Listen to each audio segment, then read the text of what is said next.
Hello বন্ধুরা, digital education Bengali এর তরফ থেকে স্বাগত। আজকে আরও একটি নতুন ভিডিও নিয়ে এসেছি। যারা কম্পিউটার শিখতে চায় বা কম্পিউটার কিনেছেন, কম্পিউটার সম্বন্ধে কোনো ধারণা নেই, আজ তাদের জন্য এই ভিডিও। চলুন কম্পিউটার সম্বন্ধে কিছু পরিচিতি বা ধারণা নেওয়া যাক। ভিডিও দেখার আগে সাবস্ক্রাইব করবেন। ভিডিও ভালো লাগলে অবশ্যই লাইক ও কমেন্ট করবেন। তোমাদের একটি লাইক বা কমেন্ট আমার আবারও একটু ভিডিও বানানোর মোটিভেশন তৈরি। কম্পিউটার বলতে ঠিক আমরা এরকম একটা জিনিস দেখতে পাই, যার নাম মনিটর। কম্পিউটারে আমরা যা কাজ করি এই মনিটরে আমরা দেখতে পাই। আর এই যে যন্ত্রটি দেখতে পাচ্ছি, এটা বক্স টাইপের দেখতে, এটার নাম সিপিইউ, সেন্ট্রাল প্রসেসিং ইউনিট। এটা সম্পূর্ণ কম্পিউটারটাকে পরিচালিত করে। এটি হলো কিবোর্ড। কিবোর্ড হচ্ছে একটা ইনপুট ডিভাইস। এই কিবোর্ডের সাহায্যে আমরা কম্পিউটারকে নির্দেশ দিই কাজ করার জন্য। আর এটা দেখতে পাচ্ছ মাউস। মাউসের সাহায্যে আমরা নির্দেশ দিই, এটাও ইনপুট ডিভাইস। এটা হচ্ছে কি নর্মাল মাউস। Next UPS. ইউপিএসে কারেন্টটাকে সঞ্চয় করে রাখে। আমরা কম্পিউটার কাজ করতে গিয়ে কোনো কারণে বিদ্যুৎ চলে গেলে এই ইউপিএসে আধা ঘন্টা, 40 মিনিট, 1 ঘন্টা, যার যেমন ইউপিএস ক্যাপাসিটি, ইউপিএসের সাহায্যে কিছুক্ষণ হলেও কম্পিউটার চালিয়ে রাখতে পারি। এটা হচ্ছে মাদারবোর্ড।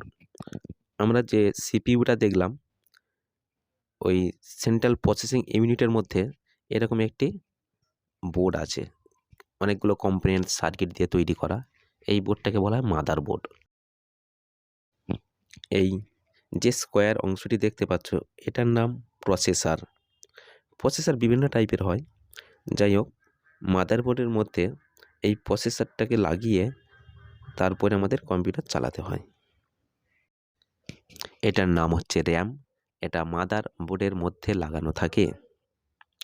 নেক্সট এসএসডি বা স্টোরেজ ডিভাইস। স্টোরেজ ডিভাইস যে দু রকম, একটা হচ্ছে এসএসডি, একটা হার্ড ডিস্ক। এটাকে দেখতে পাচ্ছ হার্ড ডিস্ক। এটা সবাই জানো স্পিকার। এর কাজ হচ্ছে গিয়ে বিদ্যুৎ শক্তিটাকে শব্দ শক্তি উৎপন্ন করা। এটা ক্যামেরা। এটা একটি ইনপুট ডিভাইস, সবাই চেনো। এই যে অংশটা আমরা দেখতে পাচ্ছি, এটা সিপিইউ এর পিছনের অংশ। এই অংশতে কিছু কানেক্টিভিটি অংশ আছে যেগুলো তোমাদের পরিচয় করিয়ে দিই। এসএমপিএস, যে পাওয়ার ইন কেবল অপশানটা দেখাচ্ছে, এখানে সাধারণত আমরা 220 ভোল্ট ইনপুট করি। তার পাশে আছে এসএমপিএস ফ্যান। এসএমপিএস মেশিনটাকে ঠান্ডা রাখার জন্য, কুলিং করার জন্য কুলিং ফ্যান লাগিয়েছে। তারপরে PS2 পোর্ট। PS2 পোর্ট সাধারণত দুটো দেখা যায়, একটা কিবোর্ড এবং মাউস ইউজ করার জন্য। তারপরে আছে DVI port, VGA port. VGA port বলতে সাধারণত আমরা যেটা মনিটর কানেক্ট করা হয় ওটাকে ভিজিএ পোর্ট বলে, ওটাকে মনিটর কানেক্ট করার জন্য। HDMI কেবিল আছে।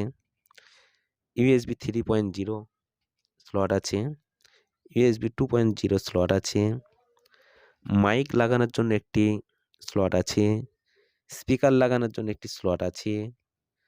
লাইন ইন অর্থাৎ অডিও লাইন ইন করার জন্য একটি লাইন আছে।